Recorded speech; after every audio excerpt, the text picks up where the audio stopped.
नमस्कार, आप सभी का स्वागत है स्टार सिटी न्यूज़ में। मैं इस वक्त दिल्ली के उत्तम नगर विधानसभा में मौजूद हूँ। साथ ही हमारे अमित शर्मा जी हैं, जो कि आप नेता हैं। आइए इनसे सीधी बात करते हैं। सर, आज जैसे लोकप्रिय हमारे विधायक हैं उत्तम नगर विधानसभा से, नरेश बालन जी का आज बर्थडे है, तो क्या मैसेज देना चाहते हैं? देखिए, नरेश भाई एक ऐसे वो नेता नहीं है, पूरे उत्तम नगर विधानसभा का बेटा है, पूरी दिल्ली का बेटा है वो। और इतनी लोकप्रियता है कि जश्न मतलब आज जन्मदिन पे उनके, और मैं भी आपके स्टार न्यूज़ के माध्यम से मैं आपको नरेश भाई को बधाई भी देता हूँ कि जन्मदिन की बहुत बहुत शुभकामनाएं हैं उनको। और ऐसे मेरा भाई ऊपर लोकसभा तक की तैयारी करे और लोकसभा की कर भी दे तो उनके लिए कोई बड़ी बात नहीं, क्योंकि बहुत ही लोकप्रियता है उनके अंदर, बहुत चहेते नेता है हमारे। तो मतलब काफ़ी लोकप्रिय हैं, तो मतलब समाज के लिए तो उसमें सभी हिस्सा ले रहे हैं सर, पूरे क्षेत्र की जनता भी हिस्सा ले रही है। बिल्कुल, वो समाज के लिए ही रात को 12 बज जाए, 1 बज जाए, अगर किसी का फ़ोन आए और किसी भी समस्या का समाधान करना हो स्ट्रिक्टली, मतलब सेटिस्फेक्शन होना, मतलब जनता को कि हाँ, नरेश बलियान के पास मैं गया और मेरा काम प्रॉपर तरीके से कर दिया।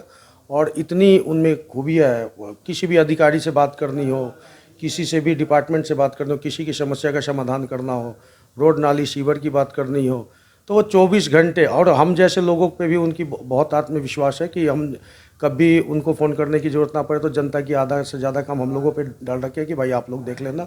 और कोई भी अधिकारी उनके कहने अनुसार सारा ही काम करता है और सारी बात सुनते हैं। अच्छा, मेरा सवाल ये भी अमित जी, अब जैसे उत्तम नगर विधानसभा से विधायक तो हैं ही और चारों पार्षद आपके हैं, तो क्या सा मतलब तालमेल बन के अब किस तरह क्षेत्र में काम हो रहे हैं? नहीं, पार्षद सारे अब 4 हैं और चारों मॉनिटरिंग हमारे नरेश भाई के अनुसार ही होती है। और सारे ही अब मतलब छोटे भाई की तरह है, टिकट इन्होंने बहुत सूझबूझ के दी है। और चारों पार्षद जैसे दीपक बोरा, देसराज राघव और अपना बलराज शर्मा, निर्मला शर्मा जी है और सुरेंद्र कौशिक है, तो चारों के चारों अपने काम पे मतलब सुबह से लेकर शाम तक जो उनकी डिपार्टमेंट ने काम देनी है वो जनता के लिए समर्पित रहते हैं। सर, आपकी अपनी राजनीति की शुरुआत कैसे हुई आम आदमी पार्टी में?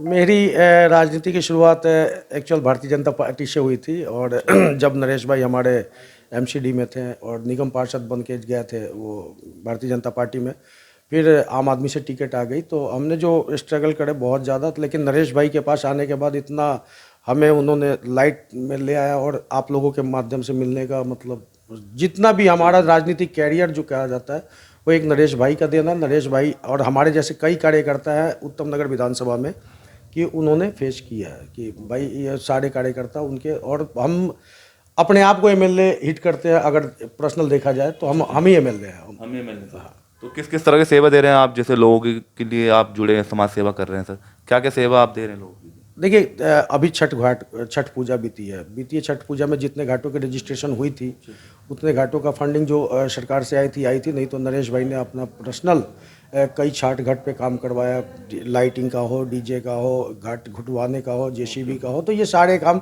सोशल मीडिया मतलब सोशल वर्किंग पे आकर के उन्होंने सारे ही काम एक एक बारीकियां से देखना, अपनी नज़र से देखना, अपने एक एक कार्यकर्ता से पूछना कि तुम्हारे क्षेत्र में क्या चल रहा है, तुम्हारे क्षेत्र में क्या कमियां हैं। तो ये हर कमियों के बिंदु के ऊपर नरेश भाई का एक पॉइंट होता है कि भाई किसी प्रकार की किसी भी तरह की दिक्कत ना हो। जैसे कोरोना महामारी आई थी, नरेश भाई ने घर घर जा करके और एक एक चीज़ मतलब हम लोगों के माध्यम से, अपने माध्यम से घर घर जा करके किसी को बोलेगा कि भाई एक भी आदमी भूखा ना सोए।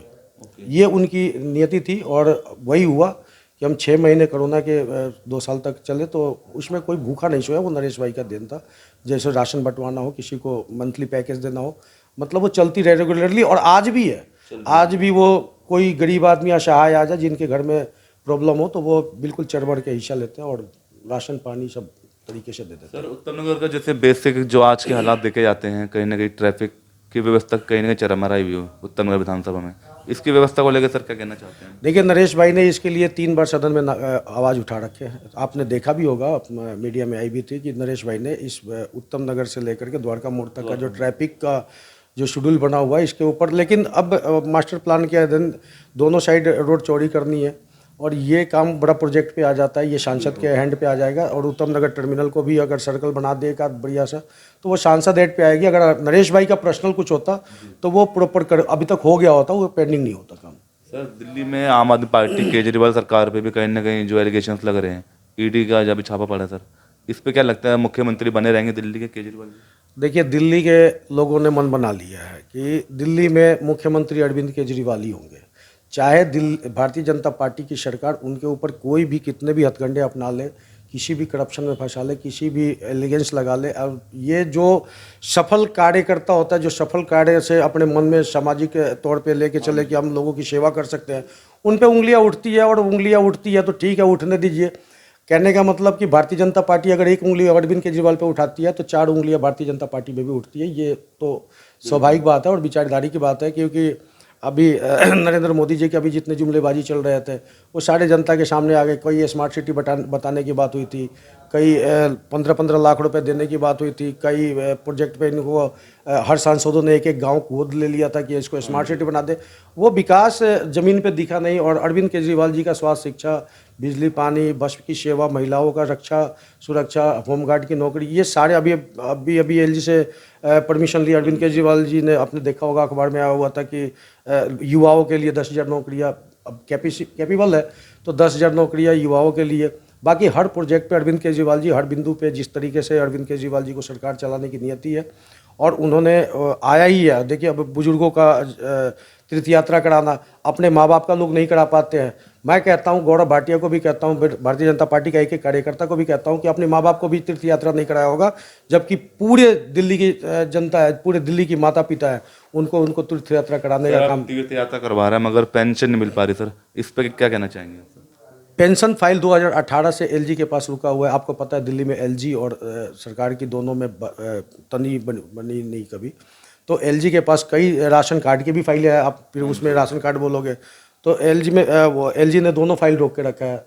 तो इसमें तो सरकार अपनी पूरी हथगंडे लगा रखी है कि भाई इनको क्लियरेशन में दो, लेकिन अब जब एलजी ही दबा दे, कई दिनों बाद होमगार्ड की जो फाइलें कई दिनों बाद कल रिलीज हुई है कि ठीक है इस पर सहमति बना रहे, क्योंकि सरकार फंसी हुई है। दिल्ली में उनका कोई ग्राफ नहीं दिख रहा है भारतीय जनता पार्टी का, अब अरविंद केजरीवाल का ही ग्राफ दिख रहा है। तकरार जो बनी हुई है एलजी और केजरीवाल जी के बीच में, क्या वजह, क्यों बनी हुई है तकरार? देखिए, इसमें केंद्र सरकार की बहुत बड़ी भूमिका है। एलजी में दिल्ली की जिम्मेदारी आपके अंडर। दिल्ली में देखिए, अब एमसीडी, इनको पूरा मन था कि एमसीडी जीते, लेकिन अब इन्होंने हार प्रस्त देखते हुए 6 महीना आप डेट एक्सटेंड कर देते हो एमसीडी के चुनाव के लिए। फिर भी आपके सारे काउंसलर हार जाते हैं। आप उसको अध्यादेश लगा करके दिल्ली के अंदर दायरे में ले लेते हो कि एमसीडी दिल्ली सरकार की नहीं, अब केंद्र सरकार के अधीन हो जाएगी। जो पावर सुप्रीम कोर्ट ने अरविंद केजरीवाल जी को दी थी, उस पावर को भी आप अध्यादेश लगा करके 8 दिन भी नहीं बीते थे, 8 दिन के अंदर उन्होंने अपना पावर वापस ले लिया सारे। तो तकरार तो बनी रहेगी। अभी हमारे पंजाब में सरकार है, स्मूथली सरकार चल रही है, कोई दिक्कत नहीं, कोई परेशानी नहीं। तो क्या लगता है इस बार आ रही, मतलब मोदी सरकार को जनता सातों सीट आ रही। क्या मिशन लेके चल रहे हैं आप? देखिए, जो अभी आपने बता दिया, हमारे सांसद होते, अगर ये उत्तम नगर से लेकर के द्वारका मोड़ का ट्रैफिक का हिसाब किताब देख लीजिए, अगर हमारी सांसद होते तो हम इस पे कई कार्यवाही करके इसको क्लियरेशन में डाल दिए होते। उत्तम नगर के भी, अब उत्तम नगर जैसे बहुत सारे विधानसभाओं में ट्रैफिक मामला, रोड मामला जो सांसद के नज़रिए से देखना जाता है, जो राम जपना पड़ा है, माल अपना करते भारतीय जनता पार्टी, वो हमारी सरकार में नहीं है। बिल्कुल सुलझी हुई सरकार है, कोई करप्शन नहीं है। ये एलिगेंस लगाते रहे, हम अपना काम करते रहेंगे। Thank you. तो ये हमारी सीधी बात अमित शर्मा जी से, स्टार सिटी के साथ मैं जितेंद्र गुप्ता।